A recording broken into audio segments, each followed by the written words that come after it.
Salam, hər vaxtınız xeyirli olsun. Dəyərli MİQ və sertifikasiya imtahanına hazırlaşan müəllimlər, mən Sərdinaz Vəlizadə. Bugün sizlərə təsviri incəsənət 6-cı sinif dərsliyindən olan rəsm təsviri yaradıcılığın əsasıdır mövzusunu izah edəcəm.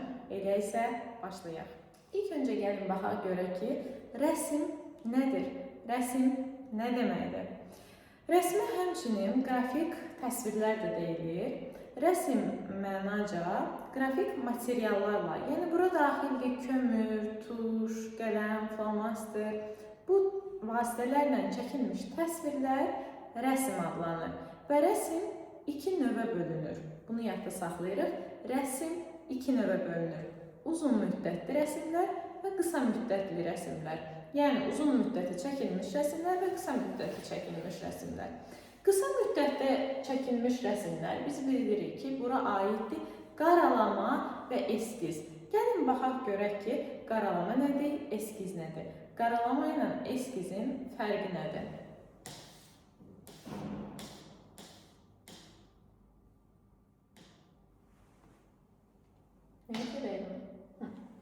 Qaralama deyərkən biz nəyi nəzərdə tuturuq? Qaralama qısa müddət ərzinə çəkilmiş rəsmdir. Biz burada daha çox naturanın xarakterik xüsusiyyətini tez bir zamanda qaralayırıq. Və burada bizə lazım olan önəmli məqam hansıdır? Qələmimizi əlimizə götürürük və altından xətt çəkirik.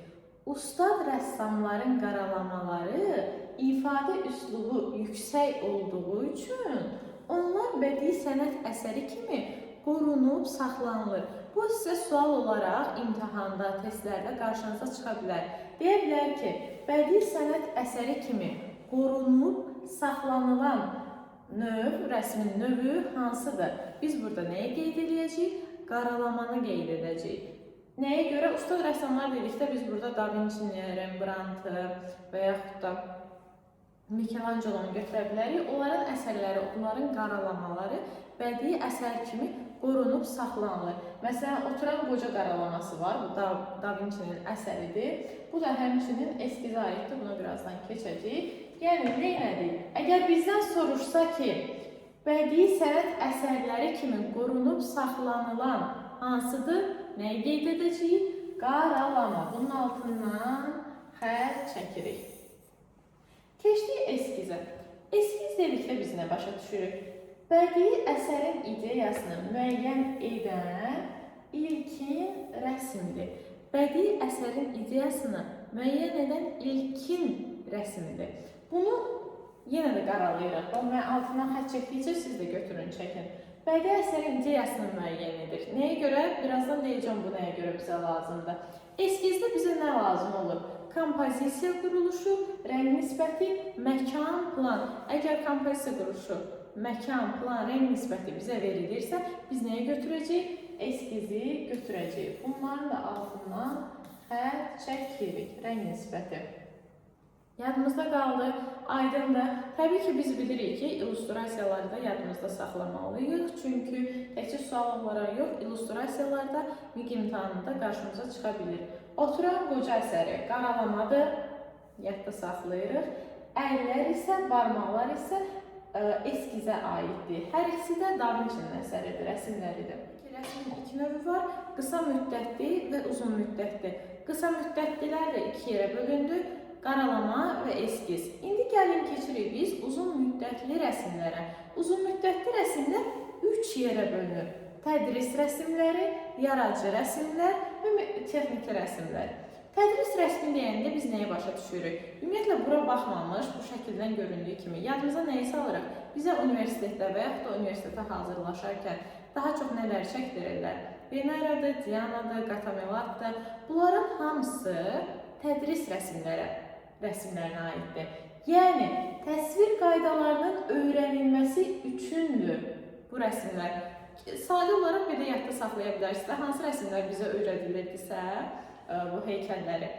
Onları yadımızda saxlayırıq ki, bu tədris rəsmlərinə aiddir. Digəri isə yaradıcı rəsmlərdir. Yaradıcı rəsmlərdə biz nəyə görürük? Qazanılmış, rəssamın qazandığı bilik, bacarıq sayəsində yeni bir əsər yaratmasıdır yaradıcı rəsmlər. Burada nəyə ilişəcəm? Yenə də götürürük qələmimizi əlimizə və altından xətt çəkirik. Qazanılmış bilik və bacarıqlar əsasında rəssam tərəfindən çəkilmiş rəsmdir. Bu yadımızda qaldı? Okey. Əsas məqsəd bədii obrazın yaradılmasıdır. Əsas məqsəd nədir? Bədii obrazın yaradılması. Bunun altından xətt çəkirik.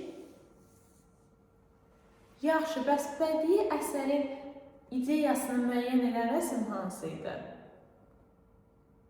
Bədii əsərin ideyasını müəyyən edən rəsm oldu eskiz.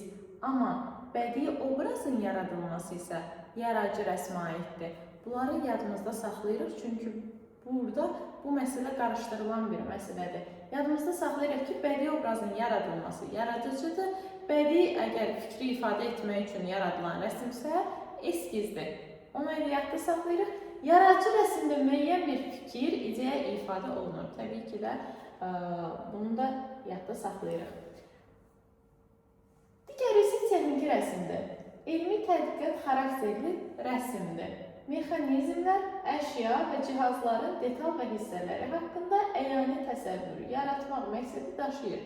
Ümumiyyətlə, hər hansısa mexaniki avadanlıqlar düzəldəndə biz onun eskizini çəkirik, xırdalıqlarını, detallarını çəkirik. Onların hamısı texniki rəsmə aid edilir. Məncə bunu yadda saxlamaq asandır. Qarışdırılan məqamları sizə dedim. İndi keçəcəyik testlərə. Testlərlə daha yaxşı bu mövzu yadımızda qalacaq. Hazırsınızmı? Başlayaq. İlk sualımız belədir. Karandaş, kömür, qələm və ya tuş ilə çəkilmiş rəsmlər necə adlanır? Biz nə dedik? Karandaş, kömür, qələm, tuşla çəkən rəsmlər necə adlanır? Həm rəsm adlanır, həm də qrafik rəsmlər adlanır. Birinci sualımızın cavabı D variantı. Keçək ikinci suala. Qısa müddət ərzində çəkilmiş rəsmdir. Əsas məqsəd naturanın xarakterik xüsusiyyətlərini göstərməkdir. Hansı oldu? Naturanın xarakterik xüsusiyyətlərini göstərmək hansı rəsmdə idi? Qaralama uzun müddətli. Qaralama uzun müddətli rəsm deyil, qısa müddətli rəsmdir. Yəni A variantımız səhvdir. Eskiz qısa müddətli rəsmdir. Eskiz də düzdür, qısa müddətli də düzdür. Amma bizdən istənilən xüsusiyyət eskizə aid deyil. Ona görə B variantımızda çıxırıq. C variantı. Qaralama qısa müddətli rəsm. Bəli, naturanın əsas xüsusiyyətləri qaralamada göstərir və qaраlamada qısa müddətli rəsmdir. Doğru variantımız C variantı. Texniki uzun müddətli rəsmdə bura aid deyil. Üçüncü sualımız isə belədir. Bu rəsmdə məkan, plan və rəng nisbəti göstərilir. Qrafik rəsmlərin hamısında. Qrafik rəsmlərin hamısında göstərilmir təbii ki də, olmur belə bir şey. A variantımız səhvdir. Uzun müddətli rəsmlərdə bu cavabımız da səhvdir. Eskiz və yaradıcı rəsm hansındaydı? Yaradıcı rəsmdə deyildi. C variantı. Cavab eskizdir. Eskizdə məkan, plan və rəng nisbəti açıq-aydın göstərilməlidir. Dördüncü sualımız isə belədir. Yunan ilahəsi Diananın təsviri hansı rəsm növünə aiddir? Yaradıcı rəsm, texniki rəsm, eskiz və tədris rəsmləri. Yaradıcı rəsmlərdə biz bilirik ki, yeni bir şey yaratmalıyıq. Ona görə yaradıcı rəsm deyil. Texniki rəsmlərdə bildik ki, mexanizmlər, əşya, cihazların detal və hissələri göstərilir. Bu da bura aid deyil. Eskizlər də bura aid deyil. Təbii ki də Diananın təsviri tədris rəsmlərinə aiddir. Biz dedik ki, Dianadır, Veneradır, Qatamelatdır. Bu kimi heykəllər bizdə aid olacaq tədris rəsmlərinə. Bugünlük mövzumuz bu qədər. Ümid edirəm bu mövzu hər birimizin yadında qaldı. Mövzu əslində asan bir mövzudur. Sadəcə qarışdırılan xırda məqamlar var. Təbii ki, bunları da bilmək bizim üçün əhəmiyyətlidir. İzlədiyinizə görə təşəkkür edirəm. Növbəti videolarda görüşənədək.